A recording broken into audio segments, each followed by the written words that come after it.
আগামী জুন থেকে মহার্ঘ ভাতা পাবেন সরকারি চাকরিজীবীরা। এজন্য বাজেটে বিশেষ বরাদ্দ রাখা হবে বলে জানালেন অর্থ উপদেষ্টা ডক্টর সালেউদ্দিন আহমেদ। তবে কত শতাংশ ভাতা দেওয়া হবে তা চূড়ান্ত হয়নি বলে জানান তিনি। সচিবালয়ের সরকারি ক্রয় সংক্রান্ত উপদেষ্টা কমিটি বৈঠক শেষে এসব তথ্য জানান উপদেষ্টা। এমন সিদ্ধান্তে কিছুটা খুশি হলেও সরকারি চাকরিজীবীরা বলছেন নতুন পে স্কেল ছাড়া এই টাকায় জীবনমানে খুব একটা উন্নয়ন হবে না। রিপোর্টে জানাচ্ছেন মাহবুব কবির চপল। 10 বছর ধরে সরকারি চাকরিজীবীদের বাড়েনি বেতন ভাতা, কিন্তু লম্বা হয়েছে খরচের খাতা। এতে জীবন চালাতে হিমশিম খেতে হচ্ছে তাদের। প্রয়োজনের তুলনায় আমাদের বেতনটা আসলে এখন খুবই নগণ্য। বেতনের ভারসাম্যতা বৈষম্য অনেক বেশি দেখা যায়।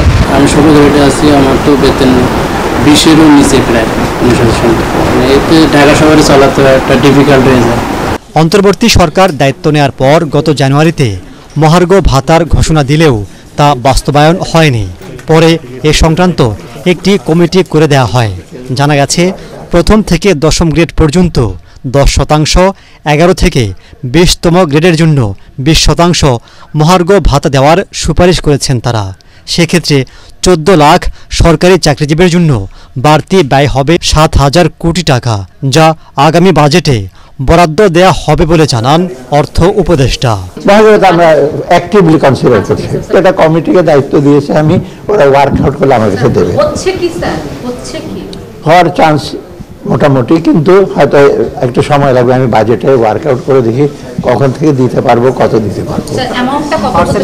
না, এটা বললে তো সব বলা হয়ে গেল। সবশেষ 2015 সালে নতুন পে স্কেল দেয় আওয়ামী লীগ সরকার। মহার্ঘ ভাতা দেয়া হলে বাদ যাবে 5% ইনক্রিমেন্ট ও 1,000 টাকা করে বিশেষ প্রণোদনা। ফলে খুব একটা লাভ হবে না বলে মনে করছেন সরকারি চাকরিজীবীরা। জীবনমানের ক্ষেত্রে অবশ্যই কিছুটা হলে লাভ হবে, কিন্তু এটা তো প্রয়োজনের তুলনায় অনেক কম। এটা এত সুফল করে ফাঁকির মতো। যে 20% প্রণোদনা দেখছে 1600 টাকা প্রণোদনা আসবে, কিন্তু তারপরে শোনা যাচ্ছে নাকি যে 1000 টাকা এমনি সুবিধা দিত, সেটা নাকি কেটে নেবে। তাহলে 600 টাকা দেওয়া আর না দেওয়া সমান কথা। এমনিতেই তো নর্মালি আমরা আসলে সচ্ছল জীবনযাপন করতে পারছি না।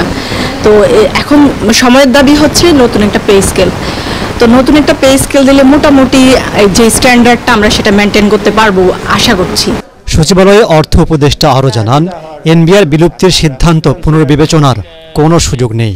আমরা যে সংস্কারটা অধ্যাদেশ পরীক্ষা থেকে আমরা চেষ্টা করবো, আমরা ইমপ্লিমেন্ট করবো, সেটা দরকার। মাহবুব কবির চপল, এটিএন বাংলা, ঢাকা। আজকে একটু বলেন স্যার।